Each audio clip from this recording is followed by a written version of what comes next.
1221 Southwest Oakley Avenue for a structure fire. It was chaos. It was literal chaos. Agent 7's on scene of a two-story residential structure.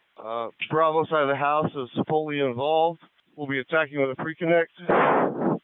As soon as I set the brake, I engaged the pump, I opened my door, and I have a gentleman running to the truck telling us that his wife is still inside. 102 dispatch, give me AMR ASAP. We got one victim in the front yard. 10-4 there, 1023.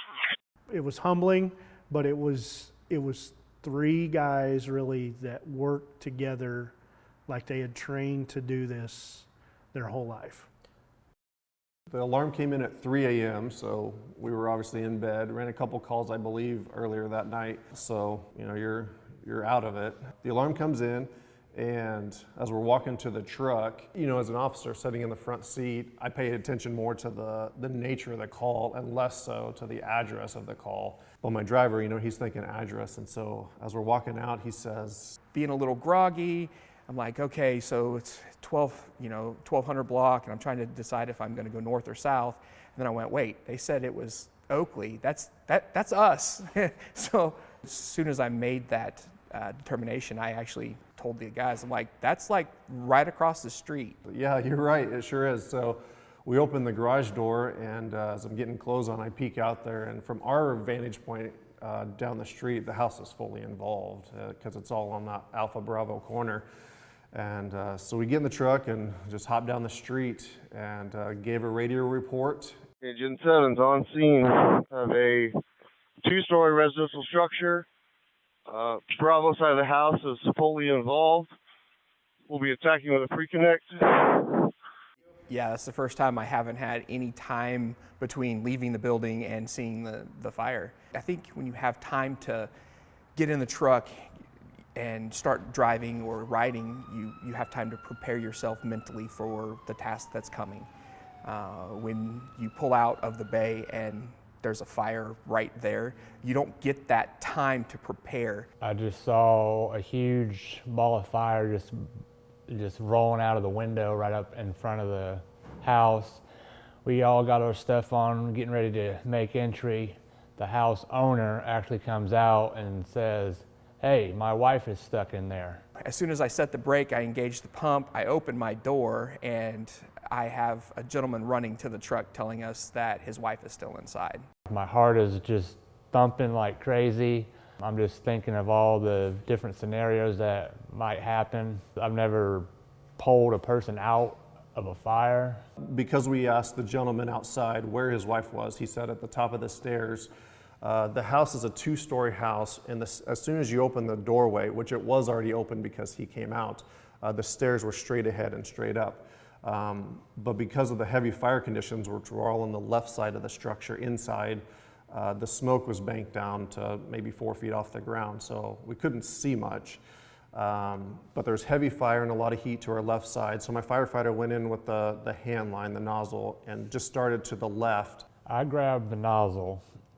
We went into the front door. The flames were just rolling out over our head, probably 10 feet in the air. So that's just rolling over our head while we're searching for this lady. My lieutenant is looking up the stairs because that's where the husband knew where his wife was last. I'm trying to knock down the fire so we don't get just burnt. So I take the nozzle, I knock down the fire a little bit. My Lieutenant Mellon, he goes up probably halfway up the stairs, and he says, hey, I found her.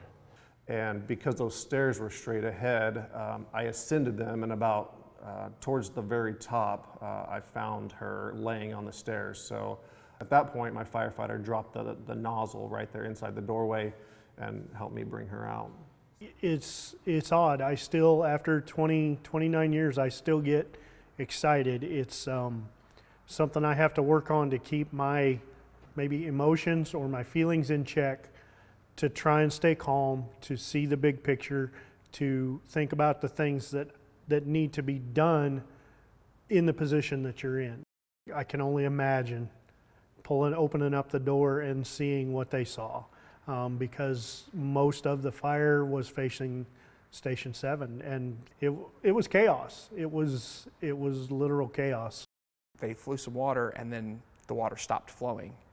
and turn around to look because you can tell by your gauges. And I turn around and look, and I heard some radio traffic, but over the pump in the engine, I couldn't make out exactly what it was. 102 dispatch, give me AMR ASAP. We got one victim in the front yard. 10-4 there, 1023. And that's when I saw them start coming back out of the house. Engine 7 report. Patient has been extricated. Good morning, PPR. Engine 7 stuck into the hydrant. I am grabbing for my radio to start the command transfer process when, lo and behold, out of a doorway with a hose line going in, with smoke and fire still coming out of this doorway, comes 2 firefighters carrying a person, and I was like, oh, wow. Yeah, I've never had a patient brought out of a burning building. I mean, I've seen it on TV. And then the training kicked in and called for an ambulance. And then still hadn't done my command transfer, so I knew I had to talk to this lieutenant who was in the process of doffing his gear so he could perform CPR successfully. So that's what I did next, was make the call to him. 102 to Engine 7. I'm going to take command from out here. Understand you have a victim in the front yard.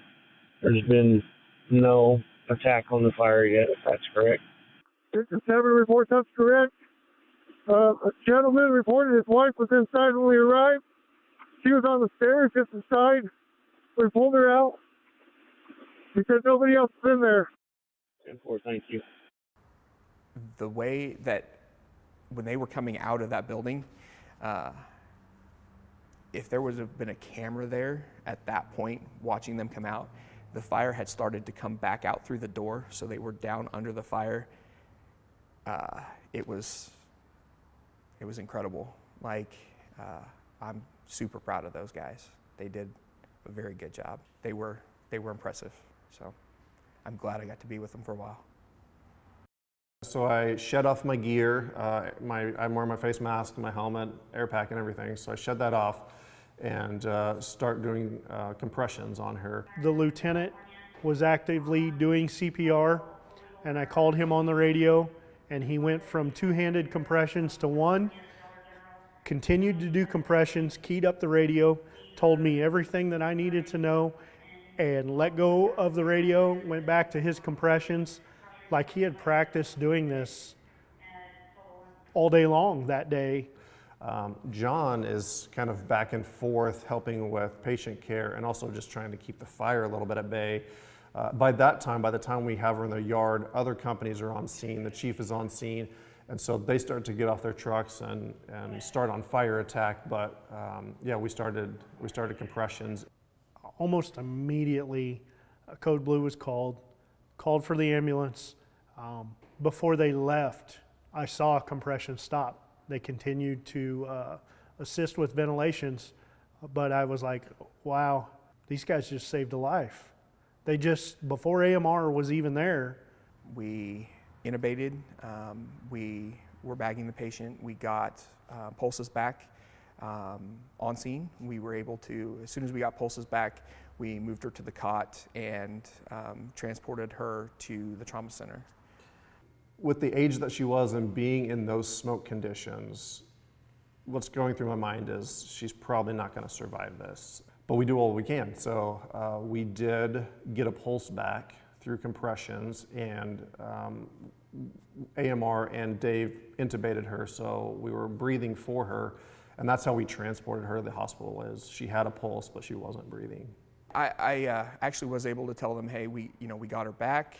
She was still stable, and that she was going to be being transferred to the burn center. I will say that the patient, I was able to meet her about 6 months later, and she told me she spent 52 days in 3 different hospitals. And again, at her age, I didn't expect by any means a full recovery, But she's fully recovered with no lasting effects. So that was pretty neat to be able to meet her and her family, for sure.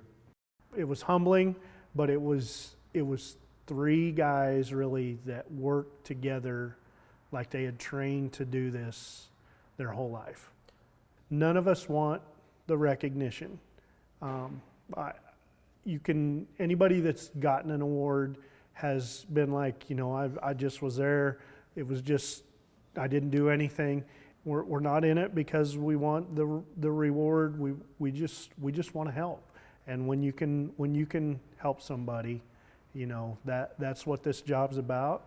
I don't like to be recognized, and more than that, I just happened to be in the seat that day. It could have been my captain there. He just happened to have the day off. It could have been any other shift or any other crew that was in that situation. Any crew that would have been first in on that call, I think, would have had the same success that we did. It just happened to be us. So yeah, being called a hero isn't something that myself or I think anybody on this job would want for themselves. But if it encourages other people to want to do this profession, I hope that's the case for sure.